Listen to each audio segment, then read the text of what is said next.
Hello, people. Wow, there's a bunch of people watching. Not so much of a bunch of people watching.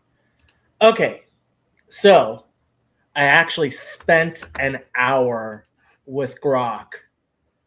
Uh, Probably more than an hour with Grok. But coming up with a little update, which I haven't actually read. It's been edited a bit, but we'll see how bad it is. Uh, I told Grok to be sarcastic. Okay, so here we go. And then after I read this, if anybody wants to join to discuss current happenings or anything else, we can do that. Can you guys see this? You guys can see that. Didn't I have a better one for that? I thought I had a better one for that. Yeah, that's better. You can read that. Yeah. I thought I had a better one. No, that's not better. Okay. Taking up too much time. Okay. Here we go. Grok's sarcastic Iran update, January 2026. Jacobinite, that's my Twitter handle. Edition locked and ready. Shalom Goyim. I like it already.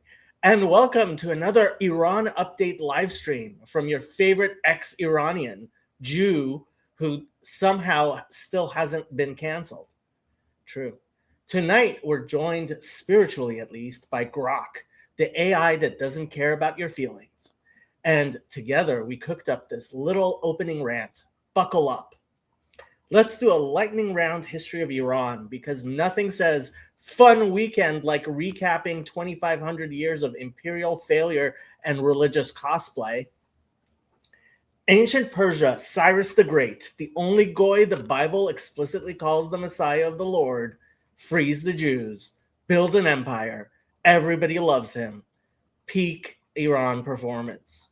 Fast forward through Alexander, Parthians, Sassanids, Arabs, Mongols wrecking the place, Safavids turning everyone Shia by the sword because nothing screams spiritual awakening like forced conversion.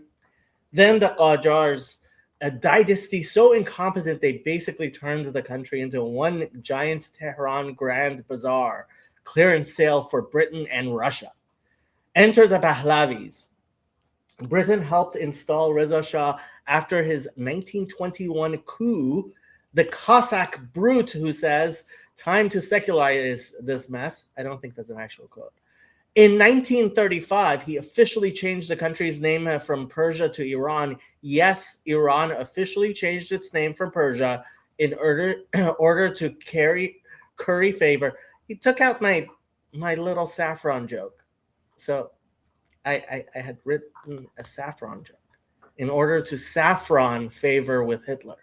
Get it? Saffron. Saffron favor with Hitler. Get it? Get it? Look it up if you think I'm joking. The word literally means land of the Aryans, and it was heavily influenced by Nazi racial nonsense and his cozy ties with Berlin. World War II rolls around. Reza Shah's getting way too chummy with the Nazis.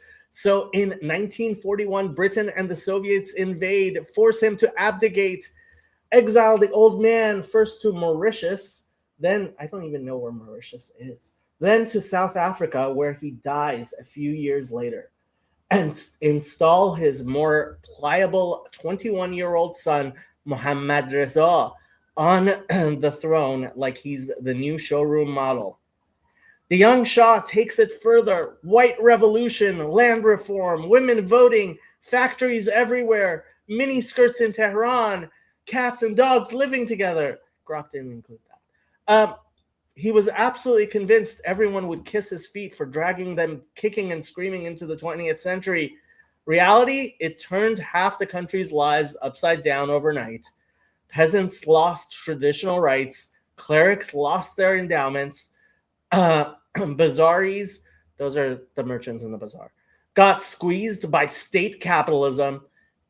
You can call it fascism, but I mean, he nationalized the oil industry and then gave his state capitalism works. Upheaval on steroids. America loved him. Israel loved him. I don't know if all of America loved him. Israel liked him, yeah. The clerics absolutely did not. By 1979, the Shah's partying with the global elite while the bazaris and the mullahs are plotting.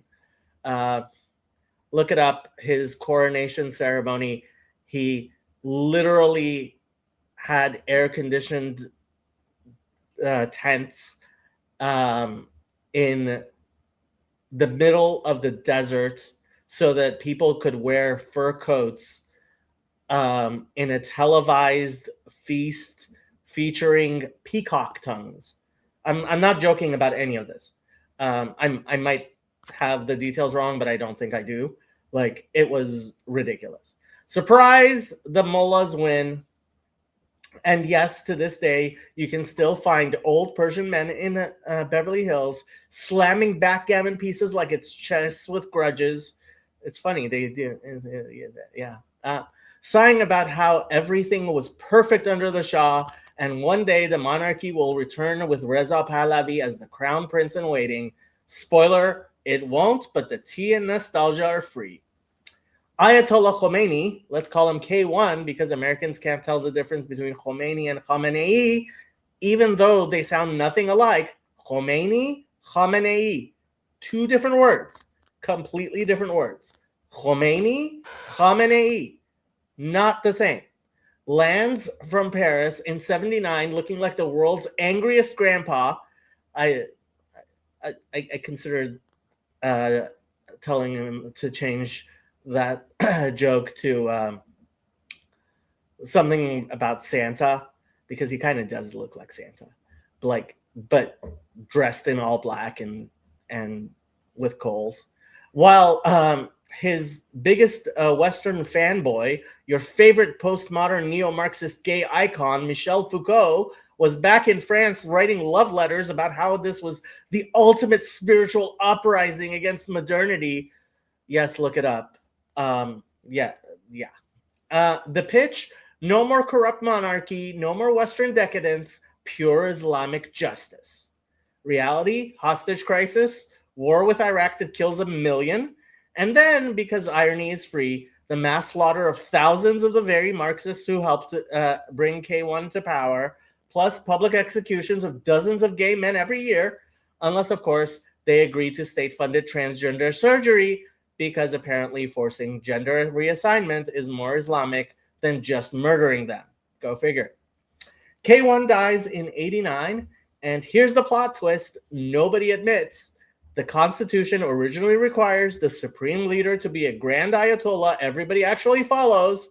They didn't have one ready who was also politically loyal, so they quietly rewrote the rules, promoted Ali Khamenei, let's call him K2, a mid-level cleric at best, to the top job, and pretended he's suddenly become a grand Ayatollah.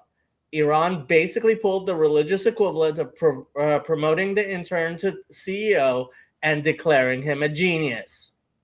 Fast forward to today, January 2026. The rial is in free fall. You now need a wheelbarrow of cash just to buy Tahdig. Inflation is running at Weimar meets Venezuela levels. Protests started in the Grand Bazaar, merchants refusing to open shops, and have spread to dozens of cities. People are chanting death to the dictator, Marg bar dictador, Marg bar dictator. And also, one of the chants I heard was something about Pahlavi. امسال سال خونه سید علی سر نبونه, something like that. So they call him Sayyid Ali so that it rhymes with Pahlavi. It's one. It's way of referring to Khamenei. Sayyid Ali. His first name is Ali, and he's a Sayyid. So they call him Sayyid Ali. What was I saying? Sayyid Ali. Oh, it's this year is a year of blood. Sayyid Ali is going to lose his head. Yeah. And there's a previous line about something about Pahlavi. Anyway, but Marek Dictator is probably the most widely chanted one. Some people, very few people, are chanting Javid Shah, which means long live the king, because they're monarchists. But sorry, not a lot of people are doing that. And let's not forget the epic water mismanagement, lakes drying up, droughts turning farmland to dust, all thanks to decades of brilliant planning and more brilliant corruption. K1 famously sneered at the early complaints about shortages and said, "We didn't make a revolution to get cheaper watermelons." His version of man does not live by bread alone. Except people didn't have melons, they didn't have tadig, they didn't even have decent sangak, and now they can't even have water, apparently. Turns out people do kind of do need to eat, even in a theocracy, and also drink water. Security forces are doing what they do best, shooting, arresting, and blaming Israel and America, because why not? What are you complaining about now? Come say hi to the people. This is Lucky, and Lucky is a spoiled brat. Say hi, Lucky. And also his teeth hurt, even though he has infinite chew toys. And I've given him everything, including frozen carrots, which he seems to love, but he can't have too much because that's not going to be good for him. Okay. Could you stop biting me? Thank you. Khamenei finally speaks. That's K2. I should have told it to always refer to him as K2 from now on. But whatever, K2 finally speaks. Yes, people have legitimate economic grievances, but the rioters are foreign agents. Translation, will throw you a few crumbs, then crack skulls until you shut up. Yeah, so the regime has these militias called Basijis, which go around to protests and cause conflicts. And then the police come in because there was conflicts at the protests. Translation, will throw you a few crumbs, then crack skulls until you shut up. President Pezeshkian, the so-called reformer, talks about dialogue. Sure, buddy. But here's the real update of what's going down right now as of January 4th, 2026. I really haven't read most of this part, so hopefully it's all right, but we'll see. These protests are entering the 8th day, triggered by the real hitting rock bottom, trading at over 1 million to the dollar, shops shuttered, fuel lines a mile long, and blackouts everywhere. Reports from Tehran say clashes are intensifying, with protesters arming themselves in some neighborhoods, and unconfirmed whispers that the regime is quietly prepping evacuation plans for key officials from the capital if things spiral. Yeah. It took out the thing about... So the old Persians playing backgammon in Beverly Hills, they are constantly telling me about buying dollars for 7 toman. So it's 10 rials to a toman, and apparently 1.4 million. So it's 140,000. It's 140,000 toman to the dollar now, or more. So that's like 20,000. That's like Bitcoin level, you know, like your friend who tells you about buying Bitcoin when it was like $5.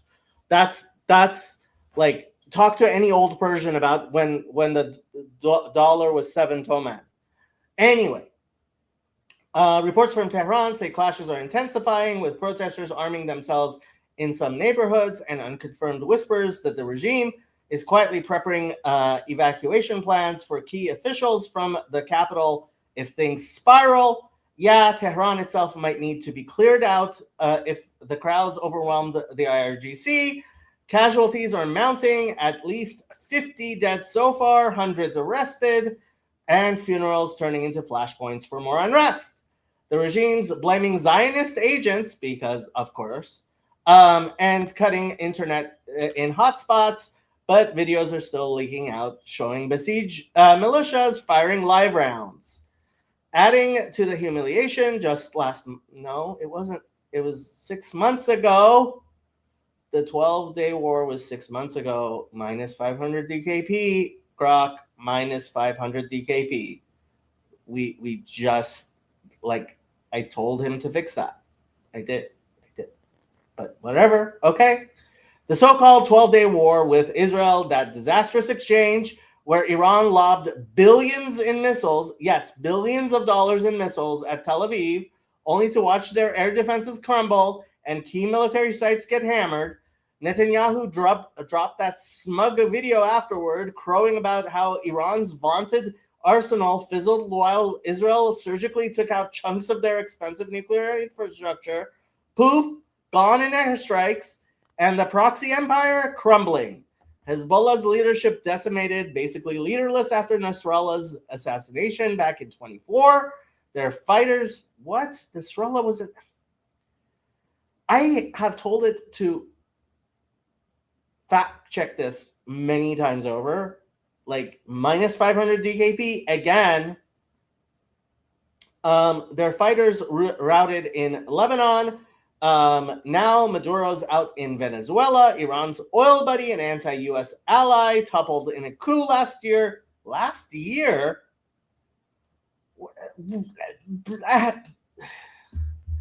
This is what I get for talking with Grok. What? Or is this... What? Is this not the final... Oh! This is not the final cut. Oh, that's what happened. I'm like, what's going on? Okay. Here's the final cut. Because I told it to fix a bunch of that stuff. Okay. Where were we? Let's see.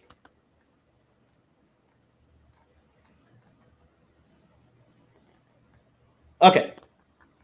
We're going to do this again, and this is the final cut. No. Stop. Is this the final cut? This is the final cut. Okay. Where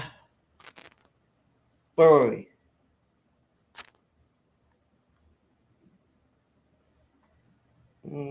Okay, but here's the real update on what's going down right now as of January 4th, 2026. I'm guessing this is, this is where it started messing up because, these protests are entering their 8th day, triggered by Real hitting rock bottom, shops shuttered, fuel lines a mile long, and blackouts everywhere. Clashes are intensifying, casualties mounting, at least 15 to 20 dead so far. So I told it to fact check. So maybe that 50 number is high, but I think I've heard 50. Hundreds arrested, funerals turning into new battlegrounds. The regime's cutting internet and blaming Zionist agents, but videos still leak. On top of that, the long-term water crisis is so dire that experts have been warning for years Tehran could literally become uninhabitable. Massive subsidence, vanishing aquifers, Lake Urmia gone, Zayanderud, I believe that's the major river that's it's, I think, Esfahan's on, or Shiraz, one of those major cities. Some scenarios even talk about eventual forced evacuation or mass migration from the capital because there's simply not enough water left. And just to add to the paranoia, persistent rumors that K2 himself has a backup plan. This was published in like the Sunday Times or something in London. Ready, private jet on standby to Moscow, where he can be with his good friend Bashar al-Assad. If the streets get too hot, nothing confirmed, but when your allies are falling and the crowd is chanting your name in the wrong tone, you start packing. Adding to the humiliation, just 6 months ago, okay, so this is fact checked. The so-called 12-day war, why so-called, with Israel, that disastrous exchange where Iran lobbed billions in missiles at Tel Aviv only to watch the air defenses crumble and key military sites get hammered. Netanyahu dropped that smug video afterward, crowing about how Iran's vaunted arsenal fizzled while Israel surgically took out chunks of their expensive nuclear infrastructure. Poof, gone in airstrikes. And the proxy empire crumbling. Hezbollah's leadership decimated, basically leaderless after Nasrallah. What? It wasn't in 2024. Nasrallah was not killed in 2024. I'm going to have to double check that. When did Nasrallah die? Nasrallah.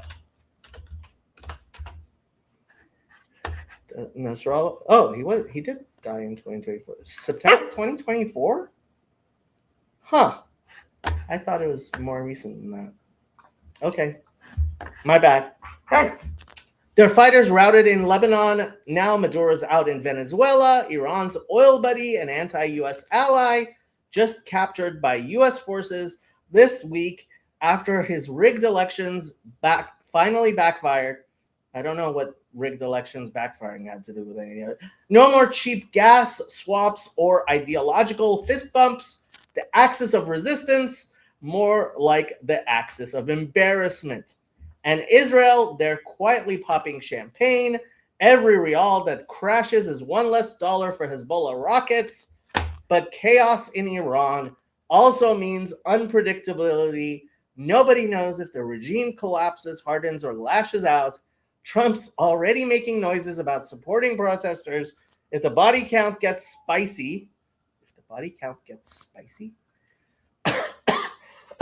bottom line, Iran is like a super saturated solution in chemistry.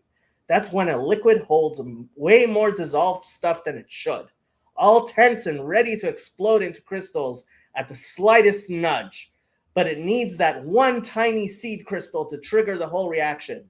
The country is full of rage, poverty, and humiliation, but still missing that one seed crystal to make the whole thing crystallize into revolution. No unified opposition, no trusted leader, no plan. Yeah, and the Crown Prince isn't going to do it, apparently. So far, it's just pain without direction. That's the Grok-assisted rant. Now hit me with your questions, protests, Israel angle, succession drama, whatever. I'm here, caffeinated. I'm actually not caffeinated. And ready to offend everyone equally. No, I offend stupid people much more than I offend smart people. Could you please stop destroying my sweater? Thank you. No, I mean it. Thank you. Okay. Let's see. Did anybody say anything? Time flies. Oh, well. Okay. I guess nobody's actually watching. There's a few people watching. Anyway. Does anybody want to join? I will drop the link. And tell me what you thought of that Grok rant. Yoav! Isn't it like 4 a.m.? Could you stop trying to destroy everything I own? Thank you. Boom. That'll help with the toothache. It will.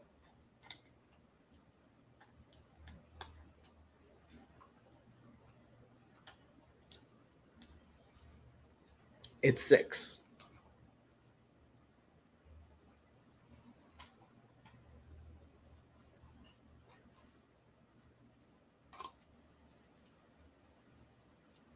Do you want to take the bone? Okay, you can take the bone if you want. You know what the problem is with getting a real... Mauritius is a small island off Madagascar. Wow. Is it more remote than Madagascar? Because Madagascar is pretty... Oh, you know what? I did one time, I did look it up because I wanted to know where it was. The problem with getting a dog that is incredibly super cute is you can't help but spoil him. And this dog is incredibly super cute. Like, the level of cuteness is off the chart. More importantly, Reykjavik is the capital of Iceland. Why is that more important? Has Trump invaded Reykjavik while I wasn't looking? No, he wanted Greenland, not Iceland.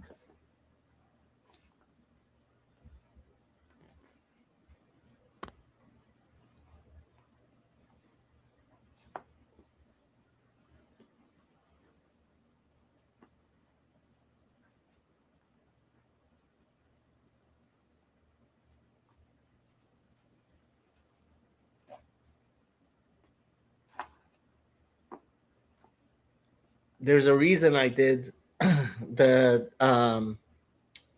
whatchamacallit. There's a reason I did the rant. I mean the whatchamacallit. There's a reason why I did the grok thing, because I don't like sitting here talking to myself. And Kirk, while you are certainly welcome to join, like everybody else, try to keep things a little bit on topic.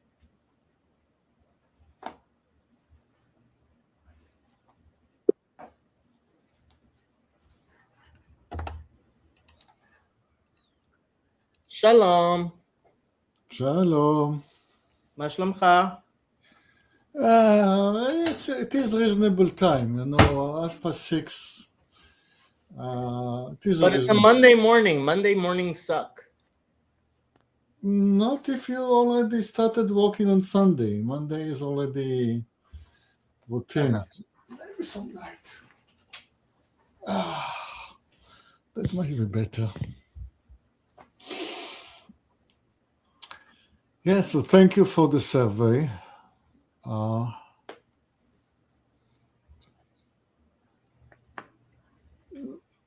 Nothing to add about Iran. Anything surprising in all of that? I didn't know about the Nazi connection so much. It's not part of the history one learns. Yeah. That's I mean, it's so in my original thing that I wrote, I have you watched Game of Thrones? Intermittently. Do you know who Walder Frey was? I should know, but I am forgot. So he was somebody who tried to stay back during the war and join with the winners. Yeah. And Reza Pahlavi tried to do that, but he kind of seemed to think that or maybe even hoped that the Germans would win.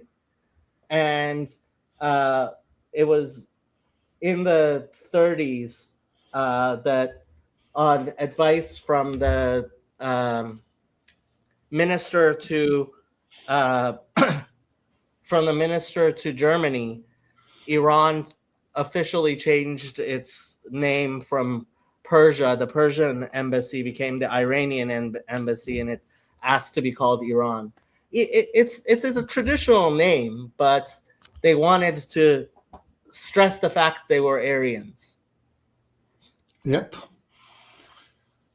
Somebody commented a comment that ends with Venezuela also if things sour with Iran.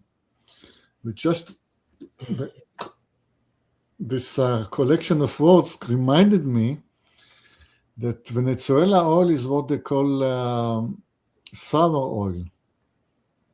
What? It's I mean, not all is created equal. Correct. Oil comes in different qualities. Yes. Seems that the Venezuela oil is not of the best quality, and it actually cannot be used to make gasoline. Mm. So yeah, it is an important resource, and Venezuela has lots of them. Not as useful to the United States as you might think. What I don't get is how Venezuela became Venezuela. Why a tzaddik instead of it's just a Zion? In Hebrew? Yeah. Well, the first and only time that the name came to the notice of the common Israeli is with one very popular song, the end of the 50s, I think, about Venezuela. But from a group that it was called Green Onion.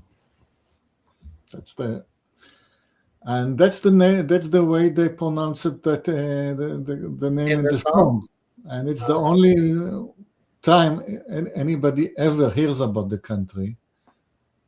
And I guess it was more sing-song like to say Venezuela than Venezuela. Yeah, when I saw it was spelled with a tzadi, I was like, why would you do that? Because, I mean, in Spanish, it's a theta, right? Which there is that th sound, but so it's Venezuela, but yeah, Venezuela. Anyway, I think this is the Hebrew Israeli way to pronounce things, because for us, Venice is Venezia. Yeah. Oh, that might be the reason. Okay. Venice is Venezia. We are in Hebrew, we like our very hard consonants. Yes, we've noticed. Except when you like your silent consonants.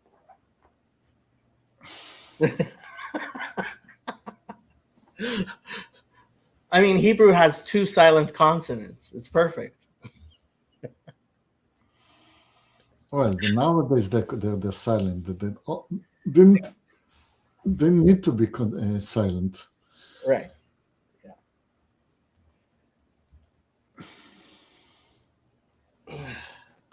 Have you watched my brilliant performance with Dee Parker?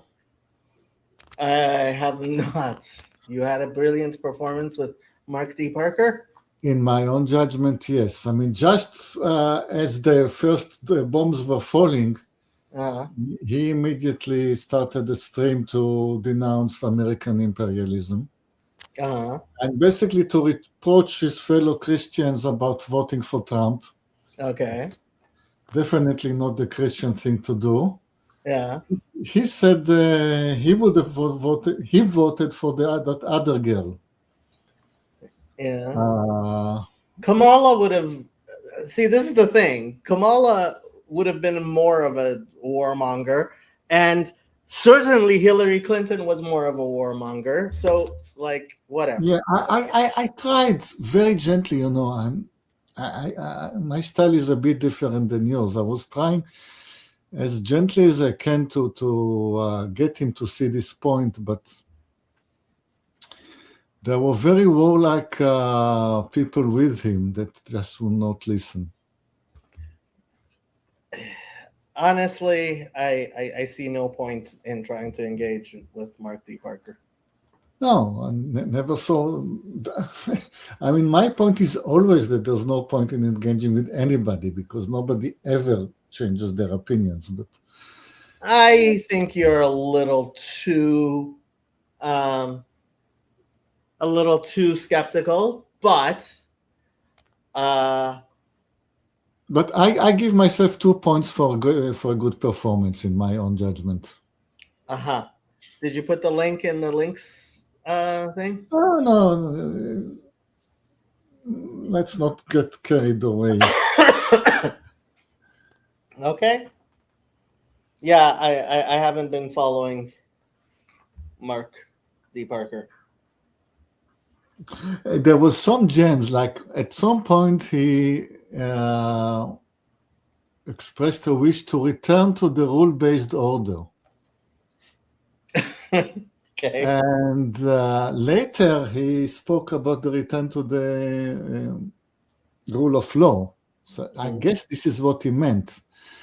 The man doesn't know what the rule-based order was. So give him that. It is what it is. Yeah. So how are Israelis popping champagne the way Grok thinks you are? Channel 14 does. Mm-hmm. By the way, the chairman of the Democratic Party of Israel already announced publicly that when he comes to power, he's going to close Channel 14 down because Channel 14 is a danger for democracy. So those people endangering democracy in Israel are cracking champagne in Israel, yes. Uh-huh. Well, what can I say? Democracy is in danger when people I don't like win. Yeah, champagne is good for democracy. That's my conclusion. Also, reporting from the trial of the Netanyahu family on corruption. Yeah. It is alleged that once upon a time, the first lady received a present of 2 cases of champagne, which she, because it was clandestine, she carried them all by herself to the house. Okay. Now, 2 cases of champagne will be between 8 and 10 kilos. So 25 pounds or so? Yes. So it turns out that the first lady is quite a strong woman. 25 pounds isn't a ridiculous amount for a woman to how far did she carry them? Well, from the street to the house, not a long way. But not any mention of security. I mean, there was nobody to help her. She just, it's the first lady, and she comes out of the secured house, and she takes a few cuts of champagne and walks in. And those damn guards, they're not very chivalrous. Didn't help her at all. Yeah, chivalrous. Yeah. But they didn't see it either? 7 out of 10 for the rant. Mm-hmm. Okay. Apparently. I'm still waiting for somebody to produce a better one.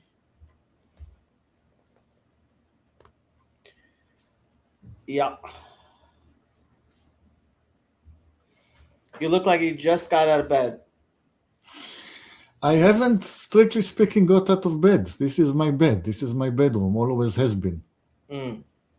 This is why I can participate with you in those crazy hours. Because you don't go to bed? Sometimes I go in or out. Luckily, I don't have children to attend to. So my sleep hours are under my control. You have a wife to attend to. That's more important. How?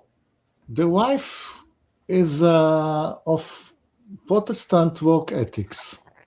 Oy vey. Yeah, so I think by now she's long out of the house hiring for work. 6 a.m.?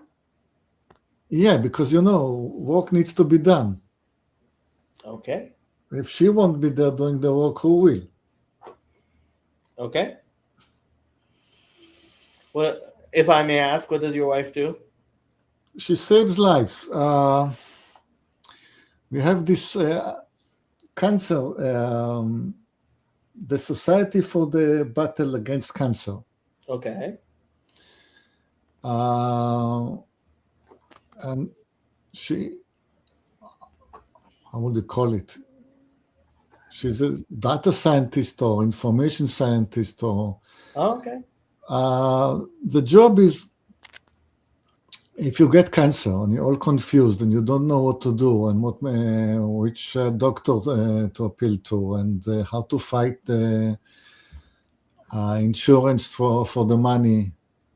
Oh, So she's a patient advocate? yes, I would call that, yes. Okay. She's a patient advocate. Okay. Yeah. So every time she wins some amount of money for a patient, we crack some champagne, figuratively. Do you get 10%? You don't get paid very well there. It's also based on donations. Yeah, so in the United States, we have those, but we also have lawyers who take 10%, and the lawyers who take 10% do a much better job. Well, we have those, but it's not, you don't need a lawyer, because we have actually a very good national insurance system. ביטוח לאומי. Well, ביטוח לאומי is the insurance proper. Yeah. We also have medical insurance. We have the NHS, the equivalent of the NHS. What's it called? Okay, but the clever thing we done, we split it into 4. Yeah. So you have 4 competing NHSs. Okay. So that keeps them honest. When I was in Israel, I remember I paid $1 a day for insurance, and I used it once. Yeah, for foreigners it might be different. Yeah. So I think this is the best system, because it's on the one hand, it's on a national basis, so it has economies of scale. Right. And on the other hand, it has a free competition. Right. So, I mean, you know my history with insurance. So, yeah, the Australian model is actually the best model, and I was not aware that Israel was using it, or how long Israel has been using it. But yeah, Australian Medicare is if I were king for a day, what we would have in the United States. Yeah. For those who don't know the history of Israel, the NHS can be for the state, much as it's going to be in Britain. Because it all started with the trade union before the state existed. And the trade union... Histadrut. Yes. And the trade union founded the health insurance service, because that was the only one to be found in the land. Mm. And that was left-wing political establishment being a trade union. Right. So then the capitalists had to form their own system. Mm. And of course, they will forever remain rivals, even after the state was founded. Okay. So this is how we come with 2 national systems. Okay. Because it used to be split on the basis of class. Mm. Now it's free market. People are moving freely from one to another. Mm. Yeah, I don't actually know that much about the Israeli system, mostly because most Israeli economics, every time I've looked into it, has been an incredible mishmash of historical wrongs compounded by ideological purity and massive corruption. Yeah, but that is you have this is saying nothing. Correct. Yeah, my study of public administration was actually one of the things that led me into deep depression. Okay, this is why I chose engineering.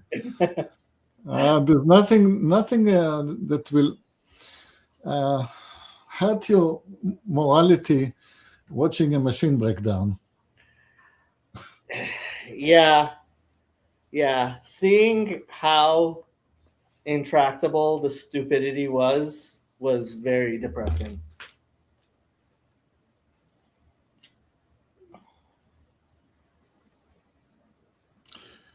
So the day after the revolution in Iran, Yeah. how can it be fixed? Which revolution? The one that happened or the one that hopefully The will one happen? that is going to happen, given that suddenly there's a, let's say, significant political changes. The new government is now all for leaving the bad old ways and improving the economic situation of the country.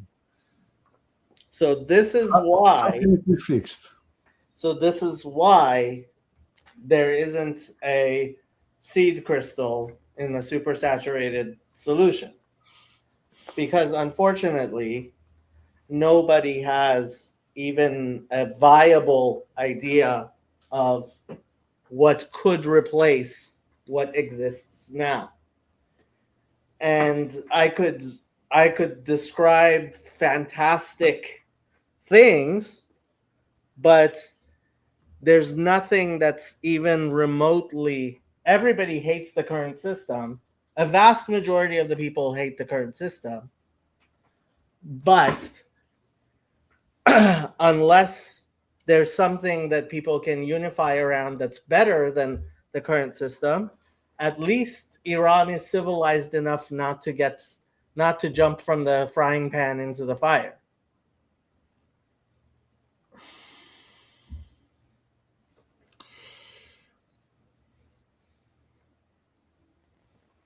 Which is better than Libya, I think.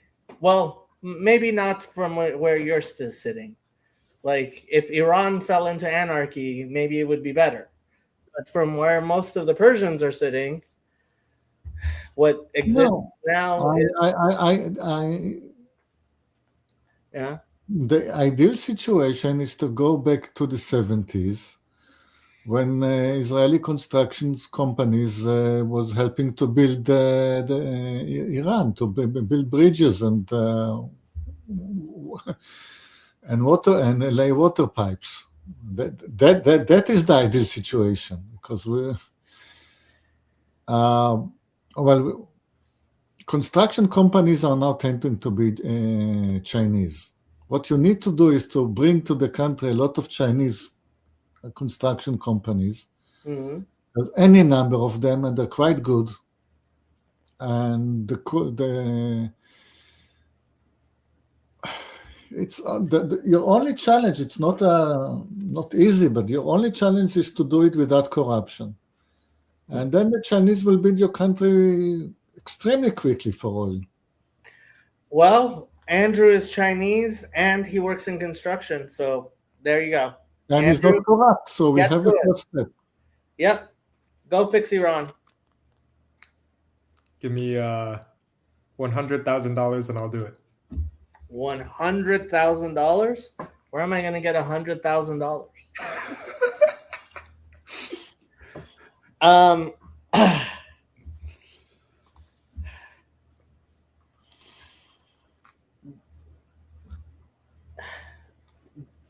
The only people who are proposing anything are proposing the Crown Prince going back.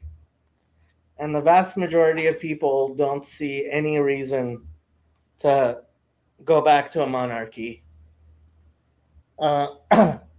And they don't see how a monarchy is going to be more competent and less corrupt than what they have now.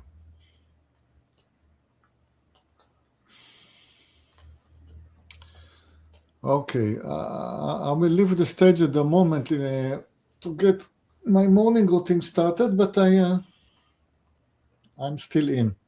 Okay. Have fun. Thank you. Andrew, what are we chatting about? I don't know, man. What do you want to chat about? Well, I thought people would be interested in like geopolitics, but apparently not in this little corner. Iran, huh?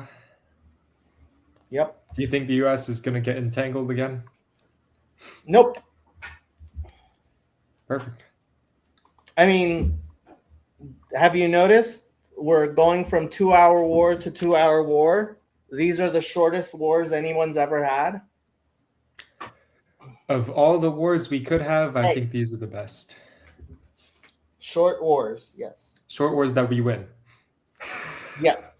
Well, yeah. I mean, that's the whole point. The only way the United States loses is when we get entangled into things and the politicians decide that we should lose.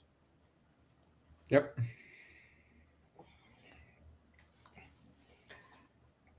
Lucky very much wants Shadow to play with him, and Shadow doesn't understand why Lucky thinks Shadow would play with him.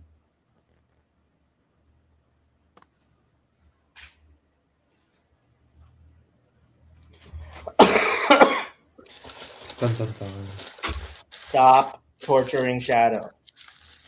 No torturing Shadow. Play with your own toys. She's not one of them. 2026 predictions. Andrew, 2026 predictions. Yeesh. What, for the country or what? Today. For today? Today. Today. Today, yeah. Today. Oh, man. If you listen to his voice. Yeah, if we listen to his voice. Which means verse solves we're a not lot very of good at listening. What? That verse solves a lot of problems. Does it? Yeah, it does. What problems does it serve? Does it solve? What's going to happen in 2026? In 2026, it's going to happen? I don't know. Jesus will come by then. They've been saying that for a while. We've been saying that for a while. It's okay. He'll clear it up. Apparently. Apparently. I'm going to eat more. I'm maybe going to get a truck. We'll see. You're getting a truck? Yeah. Why are you getting a truck? For work? For side jobs. Side jobs? Yeah. You're not even a journeyman yet. You're not even a trainee, are you? I'm a trainee. Oh. Did you just become a trainee? I thought you were. It kind of all means the same thing. I'm not a apprentice with the union, but apprentice. I am a what they call a C-dub. What's a C-dub? A apprentice who has worse benefits and gets put in lower books. Yeah, but what's that word C-dub from? Oh, construction wireman. Oh, construction wireman. Okay. Yeah. Technically, journeyman is short for journeyman wireman, but nobody knows that. But yeah. I see. I see.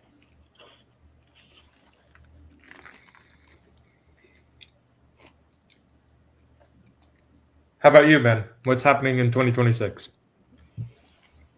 Hopefully, I'm graduating. That'll be nice. Mm-hmm.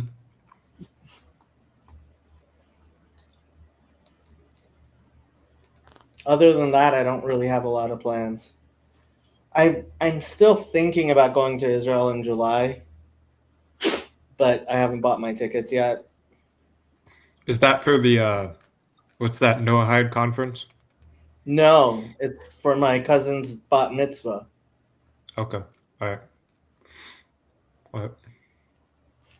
Now, if I'm there when there's the Noahide conference, which I doubt, like, yeah, I'm gonna see people, but like, I want to be there for like 2 weeks, but at the same time, this puppy has yet to be housebroken. Well, he's kind of housebroken. He's mostly housebroken, but he's yet to be housebroken enough that I can pawn him off to my parents. And there's only so long that I can make Jack take Shadow for. And I have responsibilities. So he's complaining, I think, because his teeth hurt. Because that canine hasn't come off yet. Which is why he's constantly biting.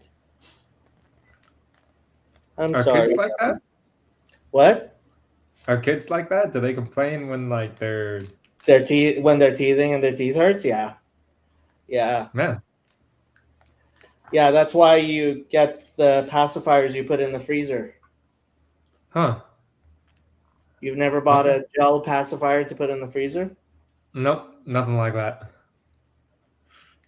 Gel pacifiers to put in the freezer. Great tech people didn't have to even 40, 50 years ago. Or you just give them a beetroot. Well, back then you used to give them some alcohol. I'm not even joking. Like giving people, including kids, alcohol for pain was a thing. I'm sure. Yeah. Now people are very strict about that sort of stuff. Yeah, giving babies alcohol doesn't happen so much, except at circumcisions. It's still like it's become enough of a tradition that people still give the baby a little bit of the wine. Not enough to get him drunk, though. And there's the lidocaine, so yeah.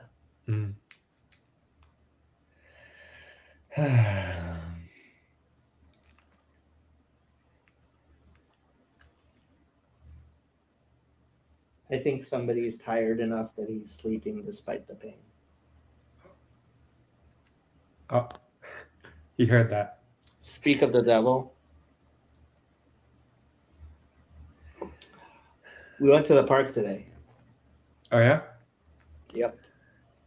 He had tons and tons of fun. And he's still rambunctious. Stop being so rambunctious.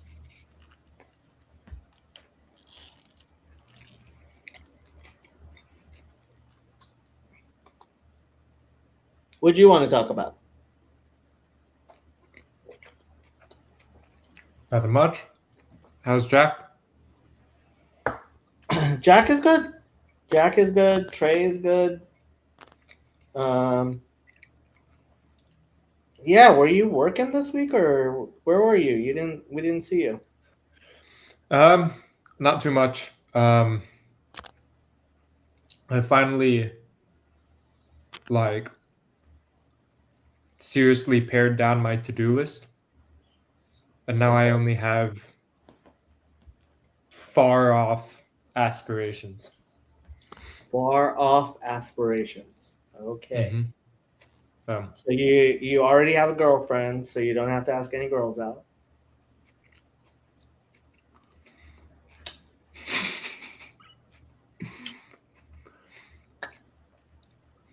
I've got one thing on the to-do list, and then after that I'll go hunting. Just one more, bro. Just one more. Yes. One more thing on the to-do list. Just one more. Yes, sir. If you want to borrow Lucky, he's a total chick magnet. I think my dog is more. I'm not sure you've seen Lucky. He's pretty much a chick magnet.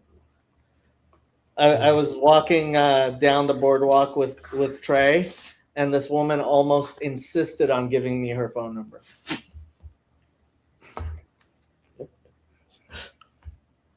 All right.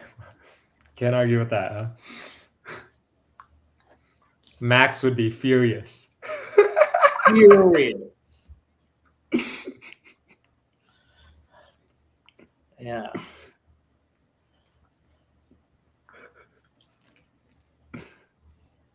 Biting me is not going to help with the pain. I'm sorry, puppy. I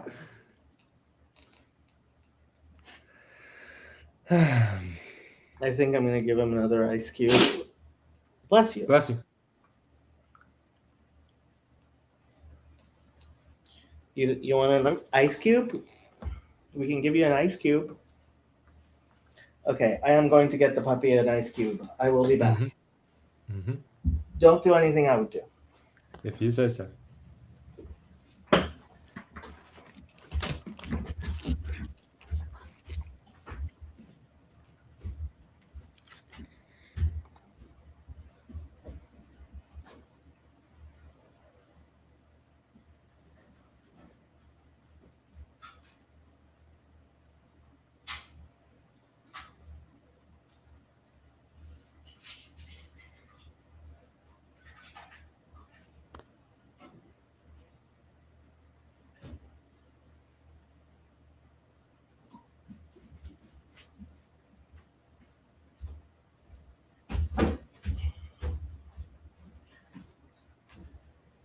Teething puppies like ice cubes.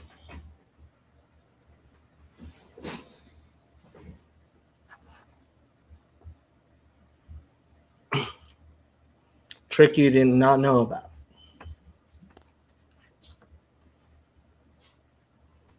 My dog used to like ice cubes.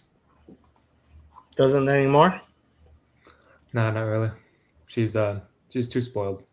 She expects food. Uh-huh. Yeah, Duke liked ice cubes. Happy never did.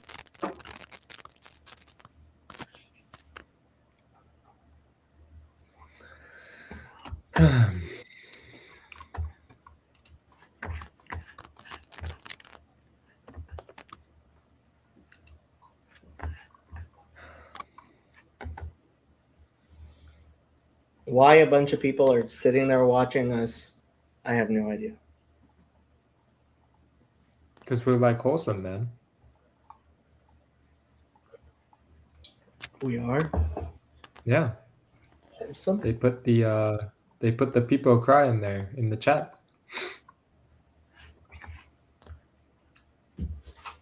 Mm.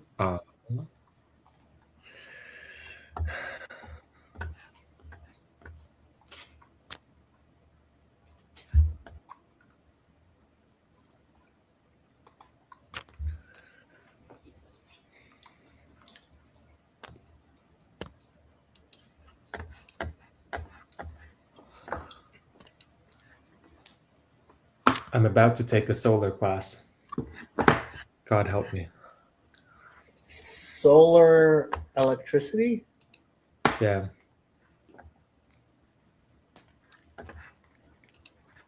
Come for the Iran posting, stay for the wholesome dog talk. And he's right, that burrito that burrito does look delicious.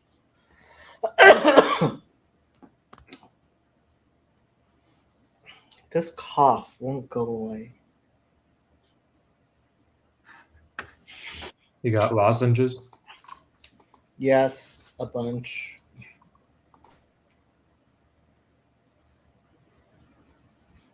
I guess I could start using them.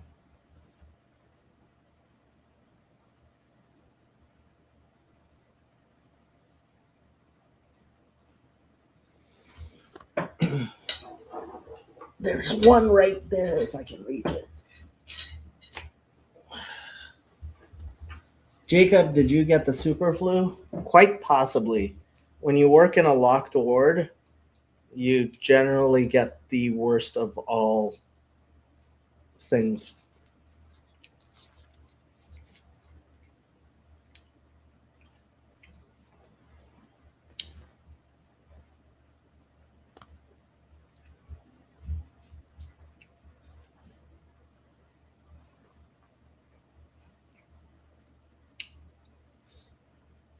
I think the ice might have worked at least temporarily. He's not biting me.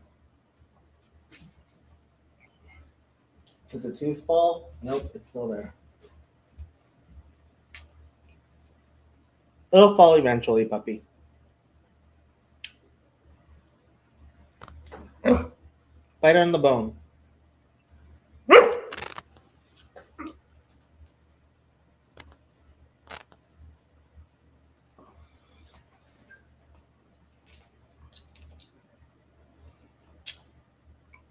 Locked ward has been going okay.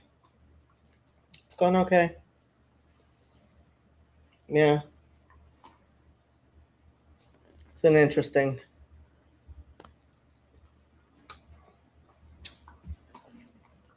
I mean, I can't talk too much about it, but if I could, I would tell stories, but I can't tell stories, so I won't tell stories.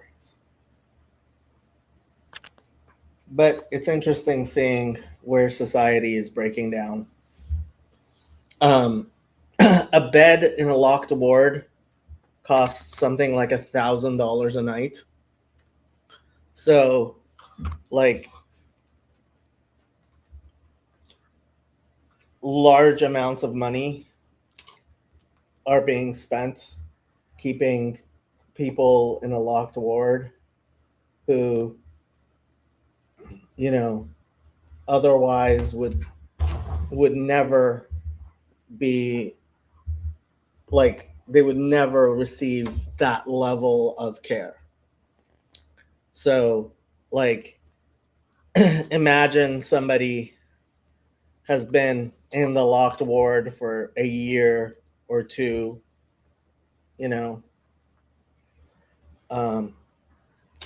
especially like, well, people aren't supposed to stay in the locked ward for over a year. They're supposed to be transitioned to something else.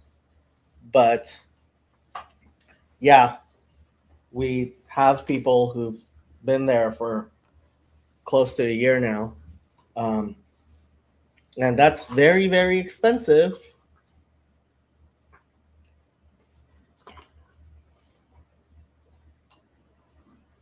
And I'm not sure the system can be easily improved. In fact, it can't be easily improved. It would help if our political system wasn't as broken as it is, but things are broken like they are.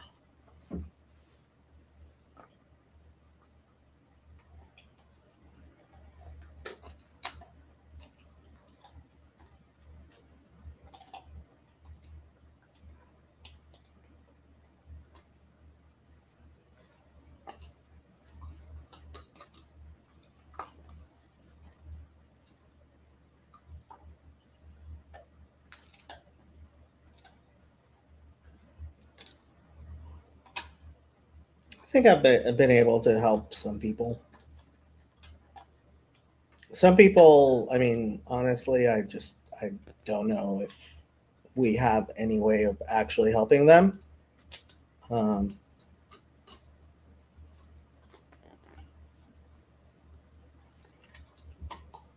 I think at least some people have been helped. Yeah.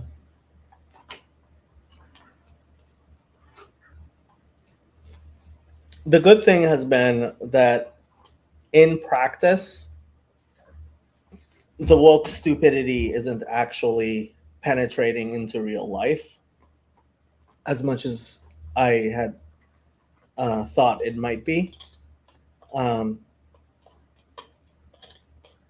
Things are actually better than I feared, which is good. But I'm a pretty pessimistic guy. You may have noticed.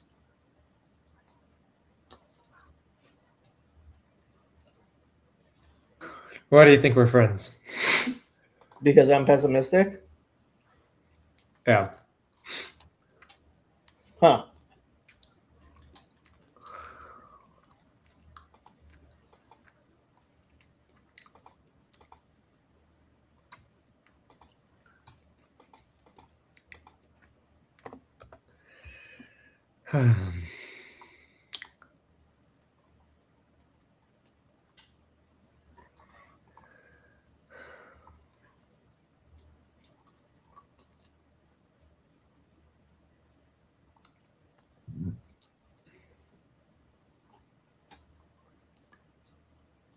Yeah, that's great.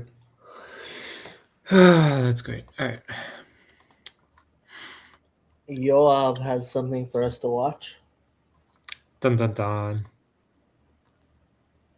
Let's see what it is. Is Yoav trying to get me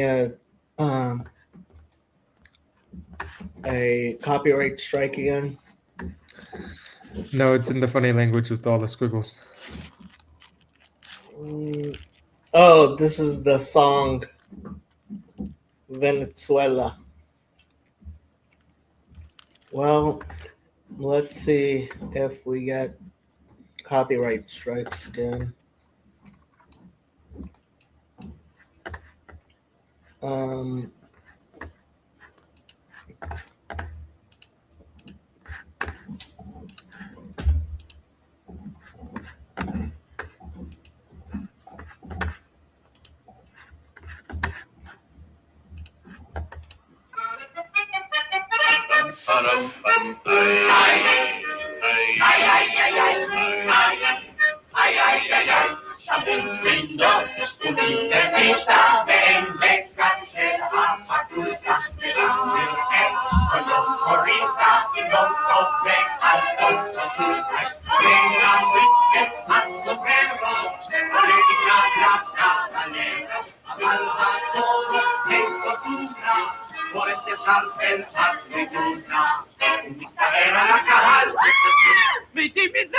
בדרך כלל, ייקח אולי נברח לצ'ילי, ונצואלה, ונצואלה, אני אם אין לי צ'ילי, מילי, ונצואלה, ונצואלה, ונצואלה, אין דומלה, עולה. okay. Venezuela.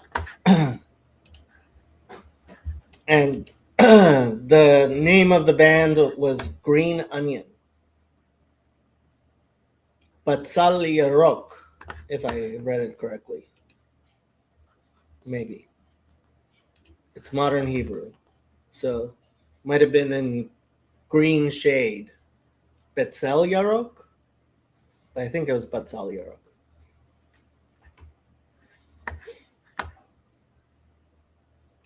And Boker Tov means good morning.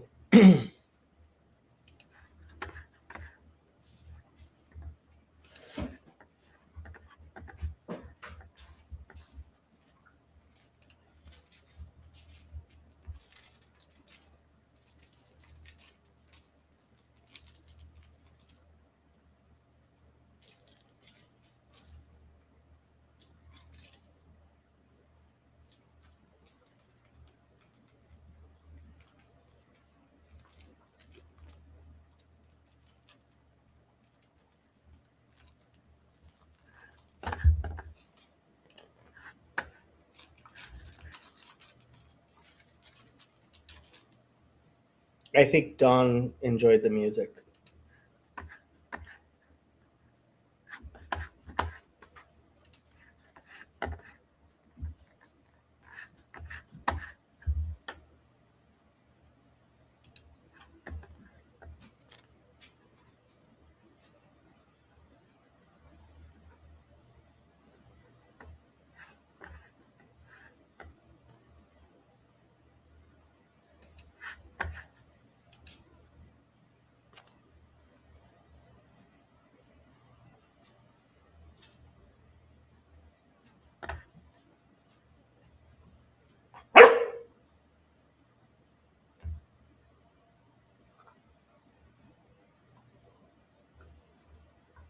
Do you want another ice cube?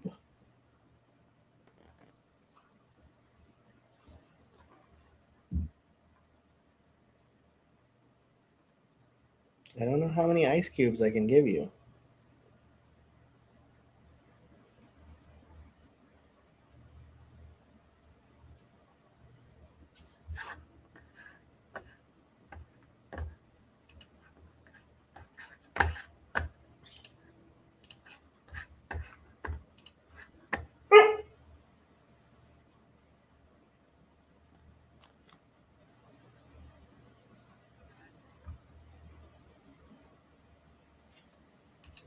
Are people actually watching on YouTube? Apparently, there are people who are. I mean, on Twitter. Apparently, there are people watching on Twitter.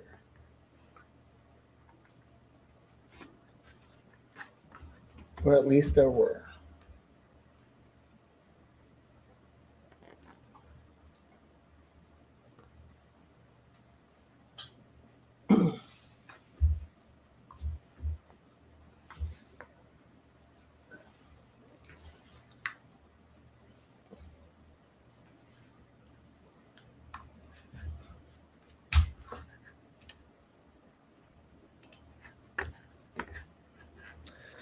Okay. Oh my gosh.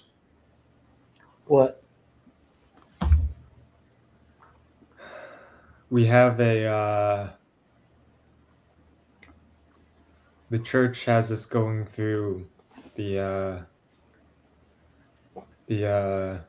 Old Testament in a year. Mm-hmm. Including the Deuterocanon? I don't think so. Aha. So you've become Protestants even in the Coptic Church. Dun dun dun.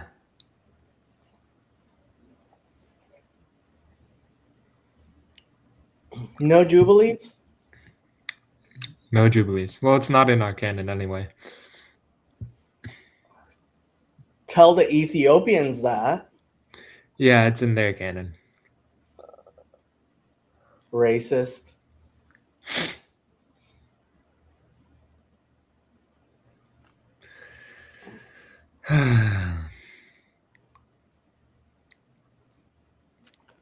Yeah, so what's so surprising about the church having... No, it's just I'm already behind. I've got 15 chapters to read. God help me. You should read those 15 chapters. Where are those 15 chapters you haven't read? Dude, it's starting with Genesis. I think are we doing Leviticus? Where'd Leviticus go? Genesis, Exodus, is to Joshua and Samuel. We're not doing Leviticus. They're Okay. not. I mean, I've seen calendars that mix the less interesting parts with the more interesting parts. I don't think we're gonna do. There's no Deuteronomy on here. No Deuteronomy in the entire year. Leviticus I could get, but Deuteronomy, that seems like an important one. You know what it says in Acts 15. Yep. Still haven't found a single church that actually is an Acts 15 church in the Yeah. entire world. But there you go. We'll sort it out. Don't worry. We'll sort it out. The Protestants have returned scripture to us or something. I don't know. We'll sort it. RJ says the cannons are for firing. But for real, why can't anyone agree on these things? Hey, Jacob, how come we don't have an Apocrypha? Because the rabbis ask the question, which books make the hands impure? And they gave an answer. Did your tooth fall? No. What are you chewing on? What are you chewing on? Well, you swallowed it, whatever it was. I think it was one of his teeth. Probably. He's like, you'll never know. Apparently not. So the rabbis have prescribe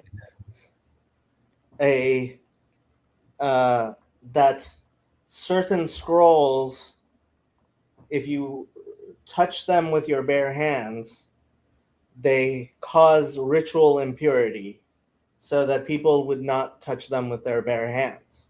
Which is why, to this day, in synagogues, you will see people will not touch the scrolls with their bare hands.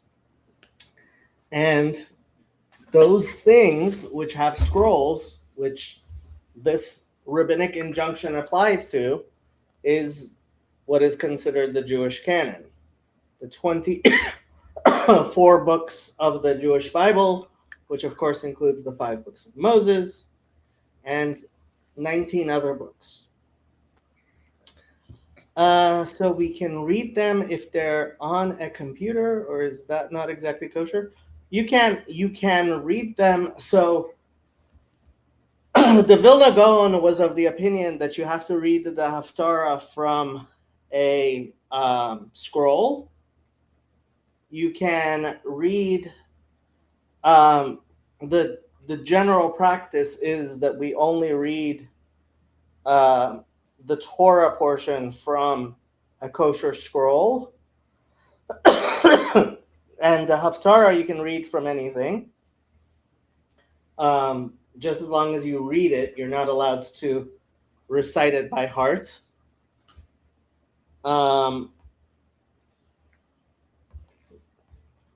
But the Vilna Gaon was of the opinion that it should be read from a scroll, and that the scroll should include the entire book, which is why some synagogues which follow the Vilna Gaon exactly, instead of a Sefer Haftarot, have a Sefer Yeshayahu, which includes most of the traditional Haftarot, and they replace in from the book of Isaiah Haftarot for the ones that aren't the traditional ones that aren't in the scrolls. And of course, they read the Megillas from Megillas,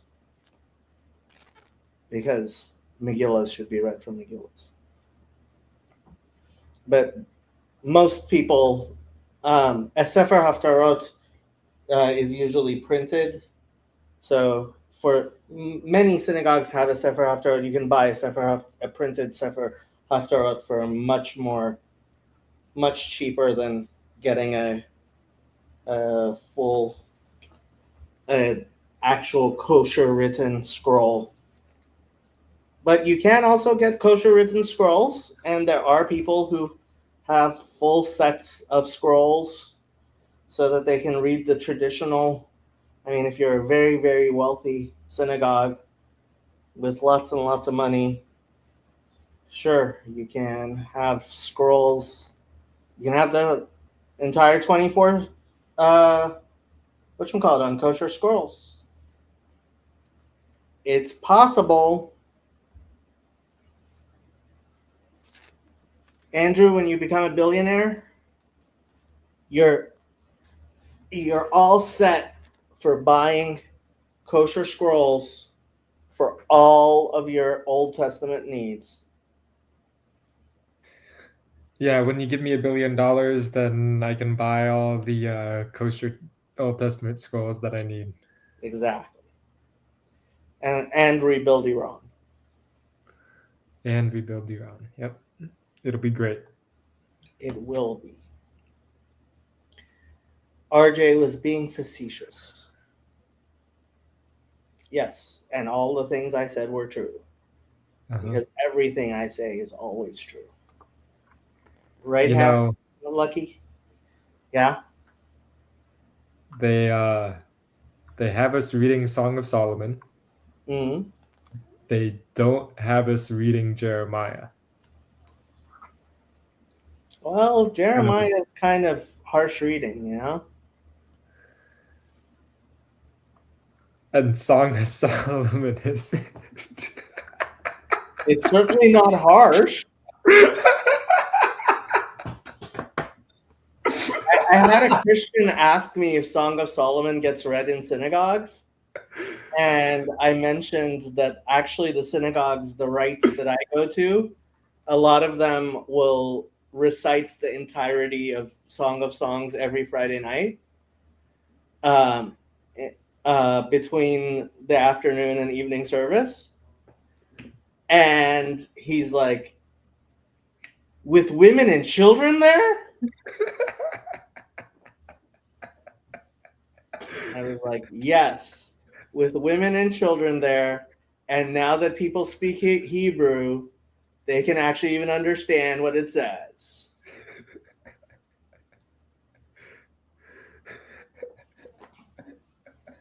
The percentage of the Jewish population that knows Hebrew has expanded dramatically over the past 50 years for some unknown reason, having nothing to do with Zionism, Chazi.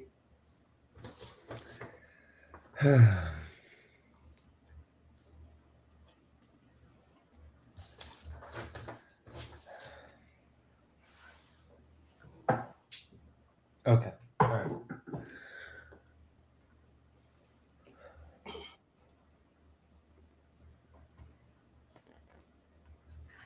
Yoav is back. Kirk is back. Yeah, We're all back. that reminded me last Wednesday on Chazi's stream. Yeah. It developed into a discussion of the Yiddish language. Yes, Uh, it is a language. yeah, there were certain people in the comment whom you don't like, trying to promote that all culture and civilization comes from Africa. Oh, yeah. Okay. And they were citing research that Yiddish is actually a language developed on the Silk Road, influenced by Iranian and Turkish languages, and mostly spoken in ancient time in Turkey. Yeah.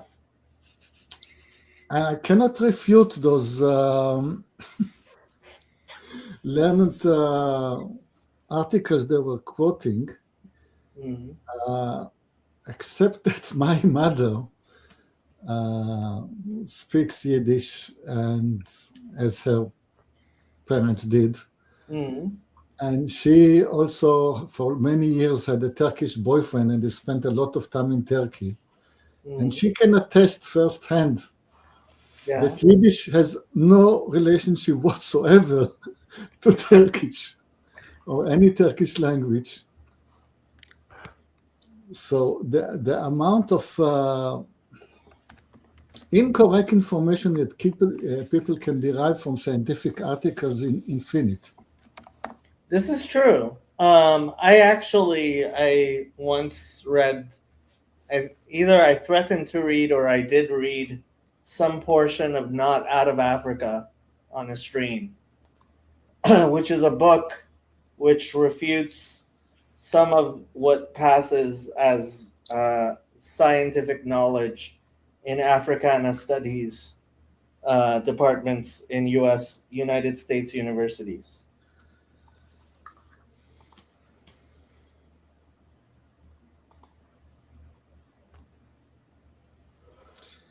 I once attended a performance by an evolutionary rapper in New York. Okay. And he was rapping about evolution. Okay.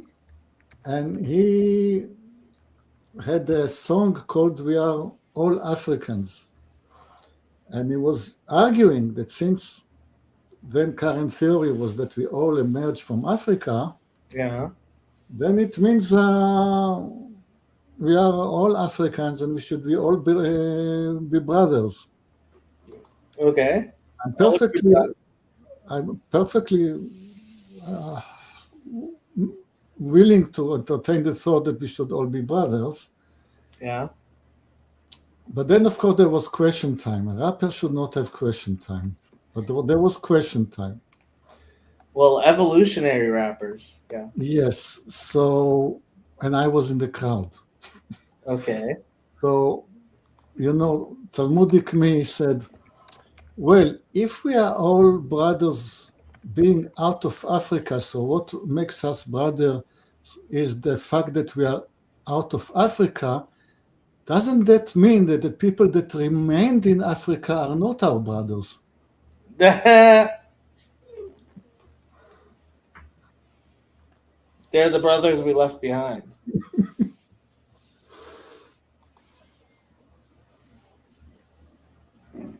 What did you do when your kids were teething? We had those iced dummies already. Yeah. Yeah. Even at my age, we still.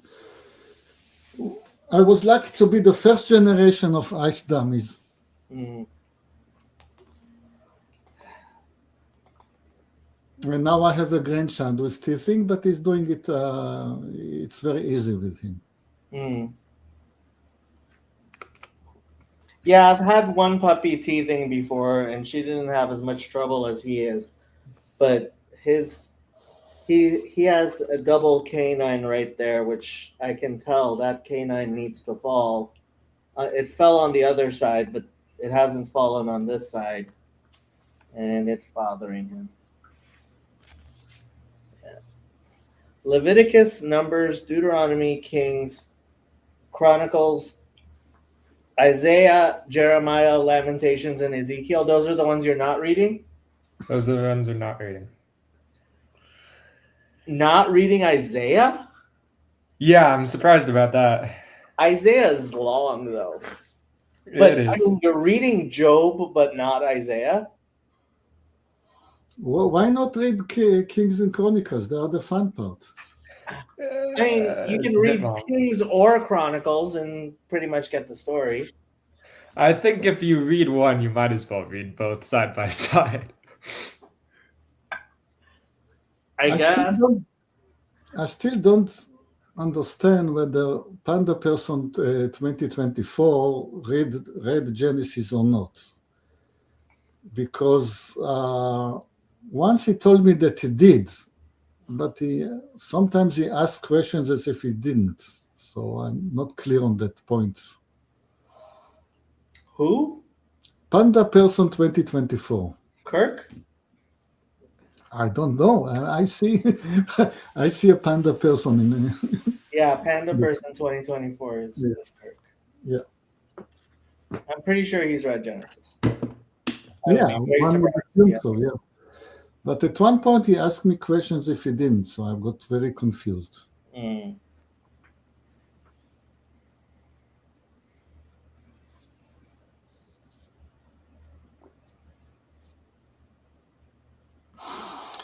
Okay, I think I could go to work today. This is a respectable hour enough for me to go to work. Okay. If this continues for another hour, then I will. This is not going to continue for another hour. Good. Yeah. Because you're going to lose reputation. People are going to tune in, see that nothing happens, and not tune again. I'm surprised. I thought people would be interested in geopolitics, but I guess not. They have nothing to say. I mean, I'm very interested, but I have absolutely nothing to add because I know nothing. Yeah, I guess I thought people might have questions. Why ask questions if everything is going to overturn next week? I don't know that everything's going to overturn next week. That's part of what I was saying is I don't think anything's going to overturn until Khamenei dies. No, I'm not saying there will be a revolution. I'm saying that the whole geopolitical situation in the world might be completely different next week. True. Okay. So, Shalom. Lehitraot. Have a good one. So what's the point of the what? What's the point of the riots if they have no solution and there's no second party and is it just that they're bored and hungry Thirsty, I guess. I don't think people are. It's funny. I was I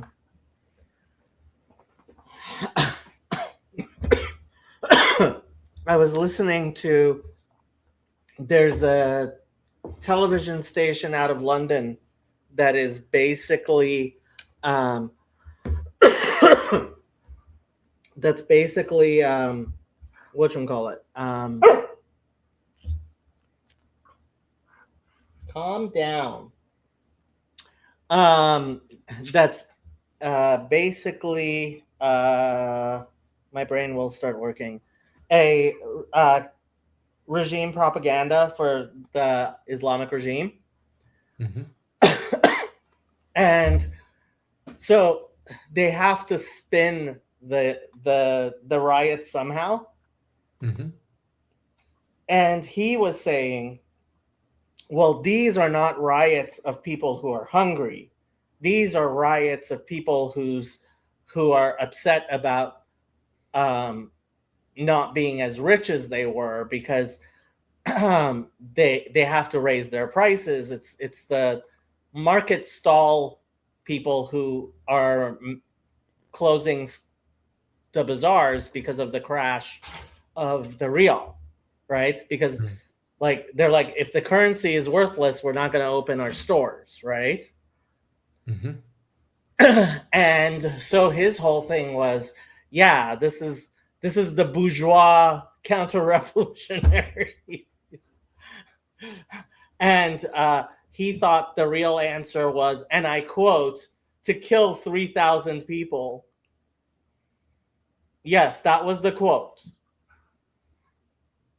Because apparently he wants to go back to the days when Khomeini like mass executed 3,000 people. I'm sorry your teeth hurt, but there's not much I can do about that. I can get you more ice, but that ice cube doesn't seem to have entertained you very long.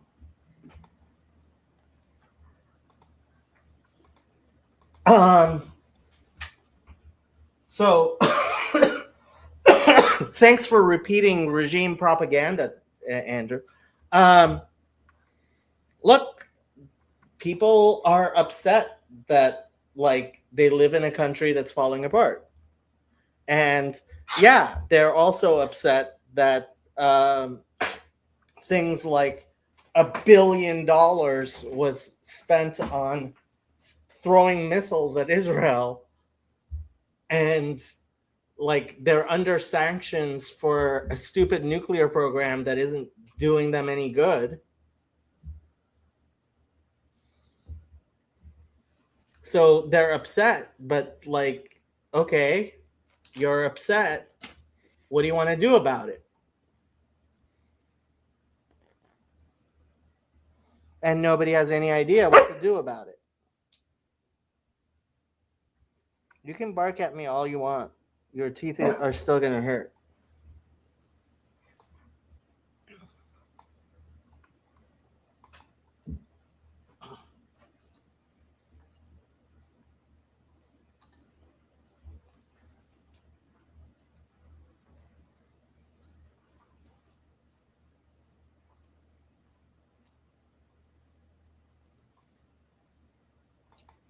Or Roma says, it's crazy that his accent only took 80 years to create.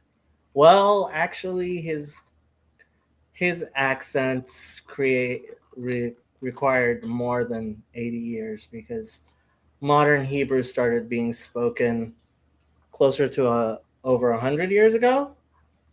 But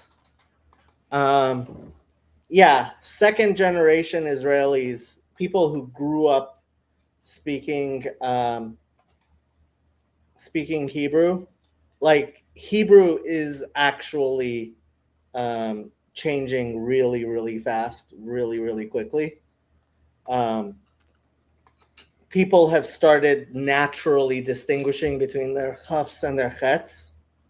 You can hear modern Israelis distinguishing chaf and chet, where people who just learned modern Hebrew never did, which is interesting.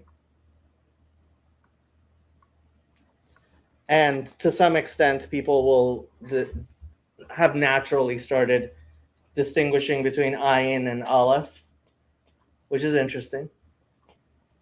I'm not hating, it's just an interesting accent. It sounds kind of like a Middle Eastern French person. Yeah, the R sound is definitely turning into the French R, the resh. But it is like you're seeing the natural evolution. Like I said, I found it very interesting when I noticed people like first and second generation Hebrew speakers just have started to distinguish between their chafs and their chets.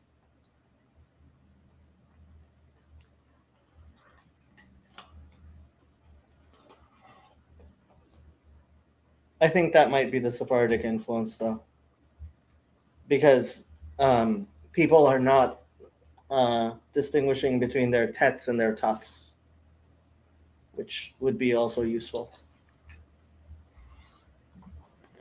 But I don't think any people really kept a distinction between tough and tets. Please don't eat my furniture. Thank you.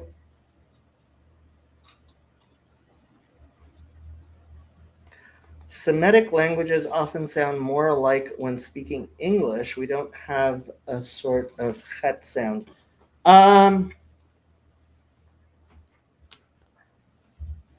I don't know. I mean, I know enough Hebrew and Arabic to like distinguish them pretty easily. And I don't know that I've ever heard anybody speaking Amharic. And the various dialects of Aramaic are heavily influenced by the local language for people who still speak Aramaic.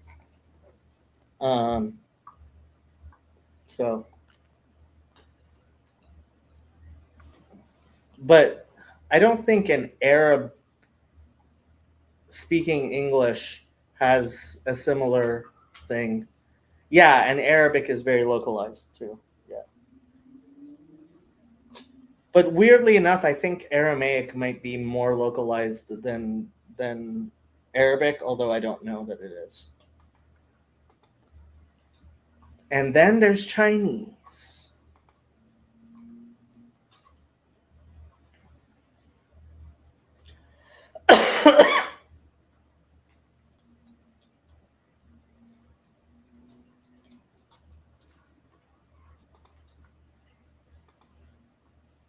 My Arabic is not that great.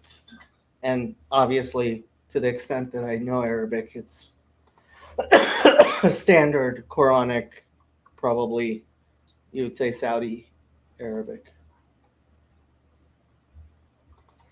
Or would it be Egyptian Arabic? I don't know.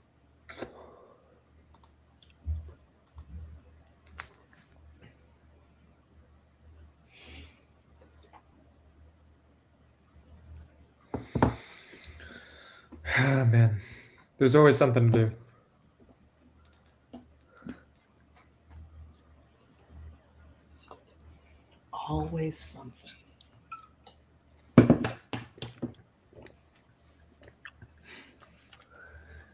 Yeah.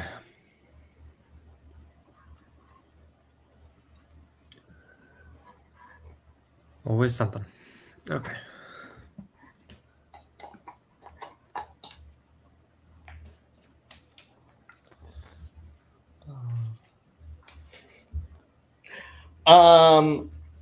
I would be very, very shocked if Father Stephen has any time right now.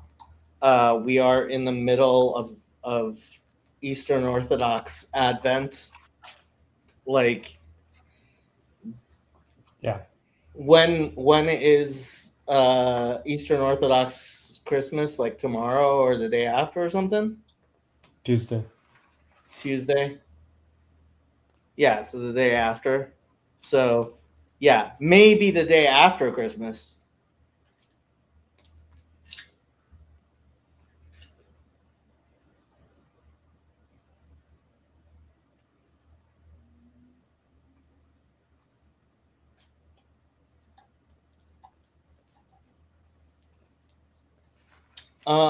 Father Stephen doesn't celebrate the old calendar, but I believe the way they do it is like, I thought it was related. Christmas happened on the new calendar a week ago. Yeah, but isn't there like the 12 days of Christmas and stuff? Isn't that how you end up with January 6th or something? Don't look at me. I don't know. Are the Copts on the old calendar or on the new calendar? Christmas is on Tuesday. Christmas is on Tuesday. Here, let's ask Grok. Grok. Tell me about Eastern Orthodox and Coptic churches in America celebrating Christmas.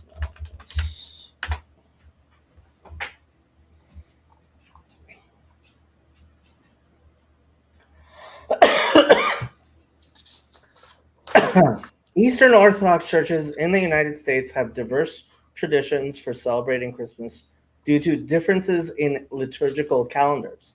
The key distinction is between those using the revised Julian calendar, which aligns with the Gregorian calendar used in the West, and those adhering to the traditional Julian calendar, currently 13 days behind. Churches celebrating on December 25th.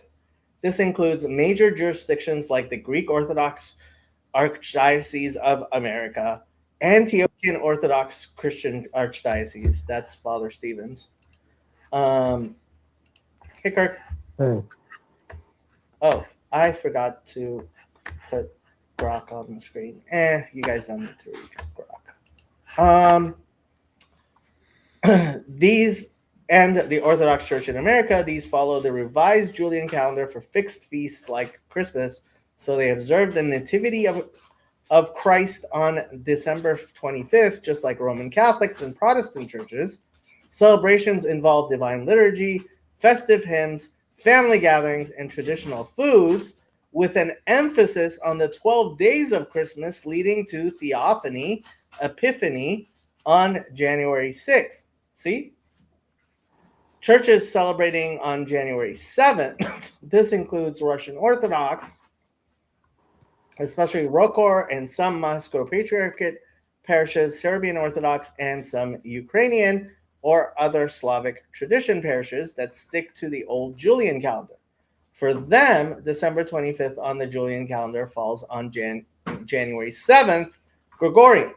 Services often include a solemn Christmas Eve liturgy on January 6th, followed by feasting after a period of fasting. In immigrant communities, this date preserves cultural ties to home countries. Many Orthodox Americans attend services, fast during the Nativity fast, typically 40 days ending on Christmas Eve, and focus on spiritual reflection rather than heavy commercialization. Some families with mixed jurisdictions even celebrate elements of both dates. Coptic Orthodox Church consistently celebrates Christmas on January 7th. This corresponds to 9 Kiak in the Coptic calendar, equivalent to December 25th on the old Julian calendar, which the Copts retain for liturgical purposes. In the United States, Coptic communities concentrated in areas like California, New Jersey, Florida, and Texas observe the feast with deep reverence. A 43-day nativity fast precedes it, longer than most Eastern Orthodox fasts, often vegan or restricting certain foods. Christmas Eve features a lengthy paramoon liturgy or vigil, sometimes lasting into the early hours of January 7th. The Divine Liturgy on January 7th is the highlight, with special hymns in Coptic and Arabic English. Traditional foods include fatah, a layered dish with rice, bread, meat, and garlic vinegar sauce. Along with other Egyptian dishes, feasting follows the fast, the family visits, and gift giving. So there you go. Do you have fatah on Christmas? Nope. Have you ever had fatah on Christmas? Maybe.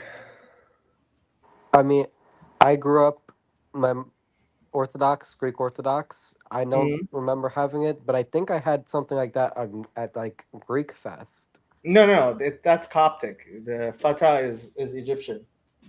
No, but I'm saying I remember something similar to that also at a Greek Fest once. I could believe the Greeks would steal things from the Egyptians. They often do. That was a joke. Yeah, they stole Christianity from us too. Big if true. Big if true. So do the people who observe Mitternacht, do they do it for both Orthodox and Catholic Christmas?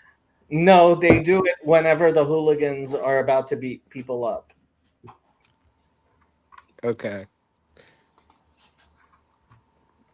It's a local custom based on whether you have people who are going to beat you up or not. But that's actually funny because, yeah, I mean, Lubavitch was in Russia, and now in the United States, Nittel is on December 25th. So, yeah.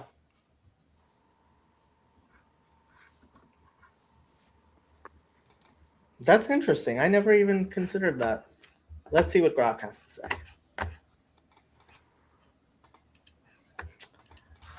Did Chabad? Well, I wouldn't say celebrate. Let's say commemorate Nittelnacht on the old calendar in Russia, and when did they switch to December 25th?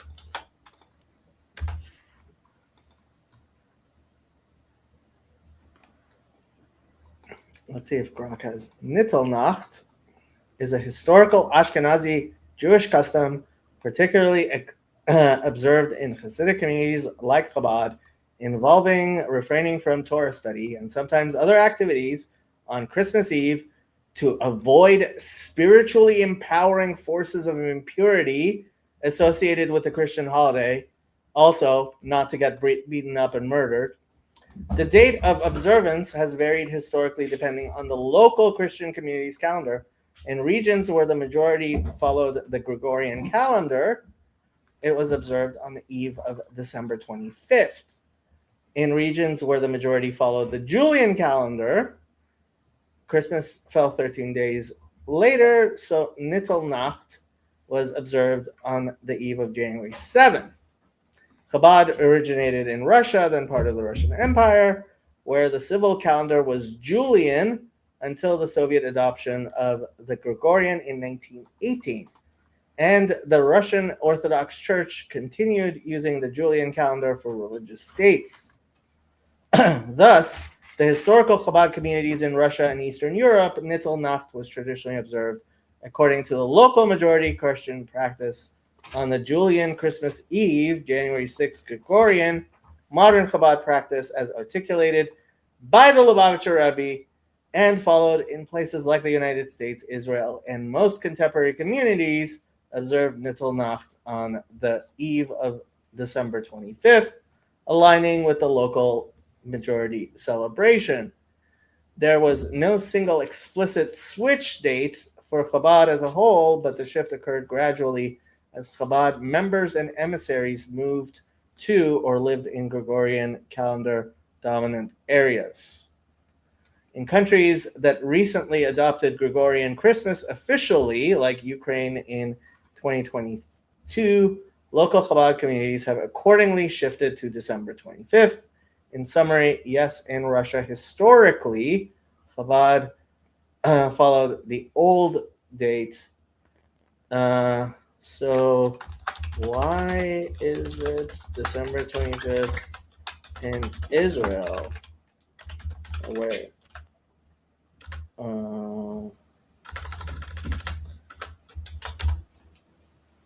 Let's see what it says to that.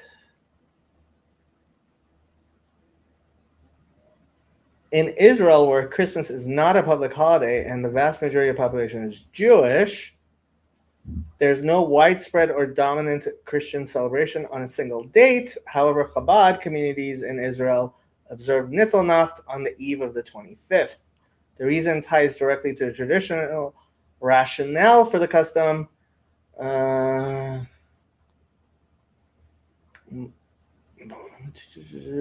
Modern Israel operates on the Gregorian calendar for civil purposes. Secular and cultural influences predominantly feature Western-style Christmas around December 25th. Many Israeli Christians also celebrate on December 25th, while Eastern Orthodox and Arab Christians observe on January 7th.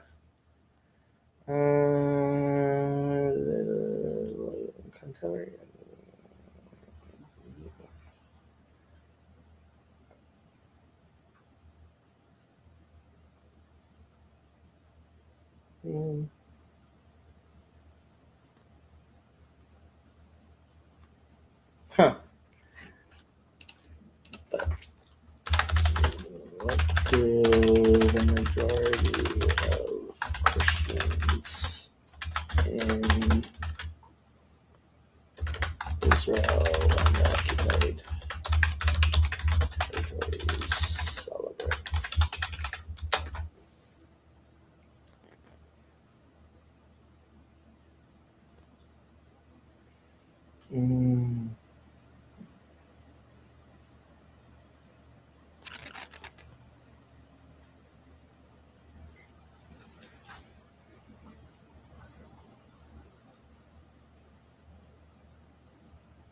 No single overwhelming majority exists across the entire area. Okay.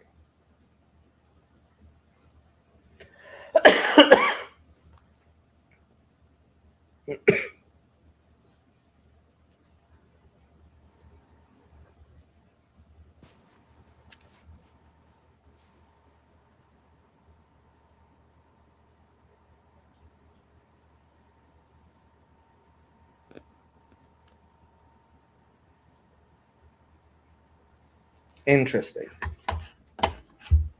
Okay, it's 10 o'clock. Unless we have interesting things to talk about, I am going to. I just want to say that I actually had a question earlier. What was your question earlier? It was whether or not you think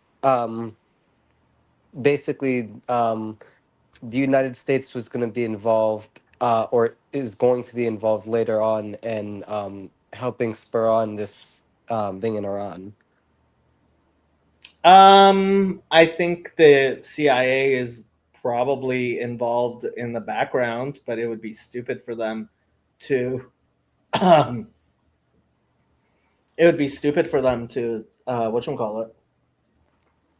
Regime change?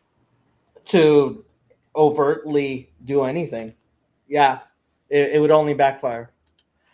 Jacob, just admit that much of modern rabbinic Judaism has been shaped by Christianity. When did I deny that? Like, I'm not sure I ever denied that. Do I assert it? I don't assert it because I think that's the word much of modern rabbinic Judaism is doing a lot of qualifying there. But yeah, Christianity and Judaism share both shared history and hot off the press. What's hot off the press?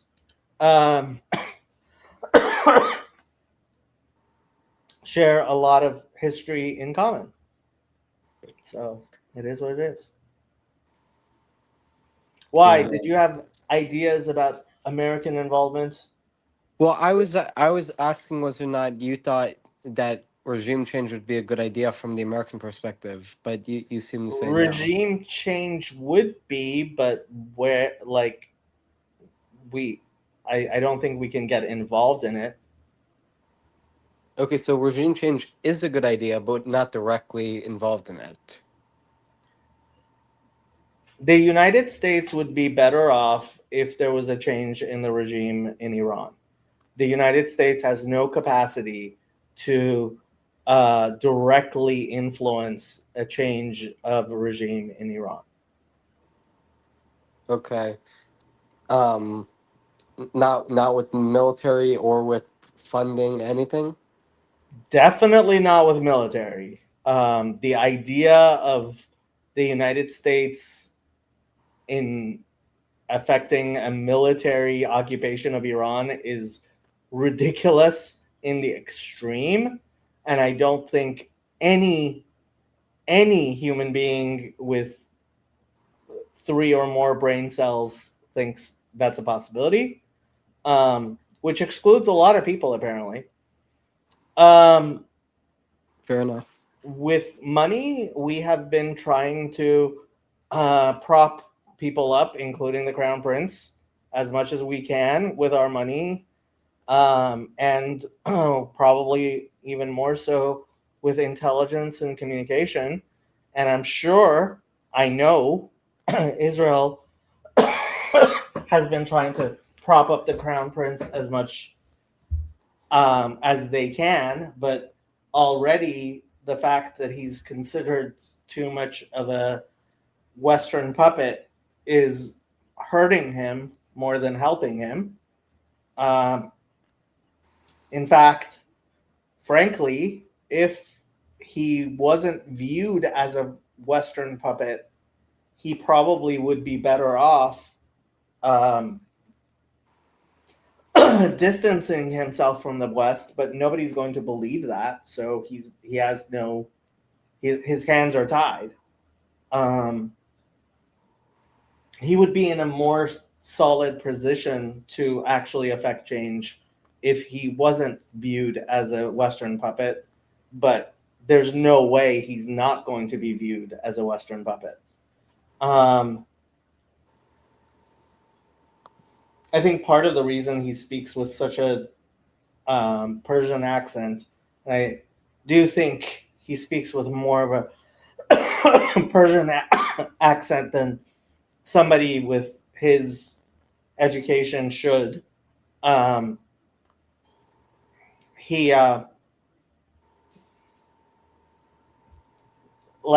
He's trying not to be a foreigner, but he is. So.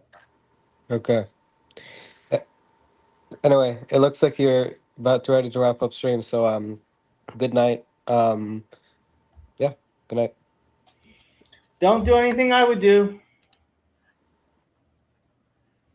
I'm going to use host's prerogative to put the Reverend Parcells to bed because he does need to get up in the morning. Sorry, Reverend. Thank you. But before he goes, I have a question.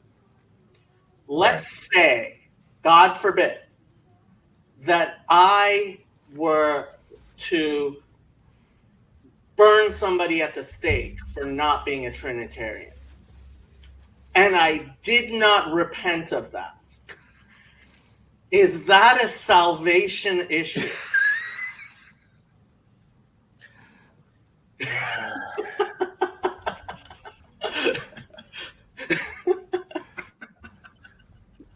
Sometimes Jacob takes that devil's advocate thing too far. There a proverb that says something like, "Don't answer a fool according to his folly." But there's a proverb that says, "Answer a fool according to his folly." There is. Exactly right. I'm going to leave it to you guys to determine, which of those was applicable in this situation as I go. So, but anyhow, good. Thank It was you, good Reverend. to Thank chat you. with you all. Thank you. Good night. The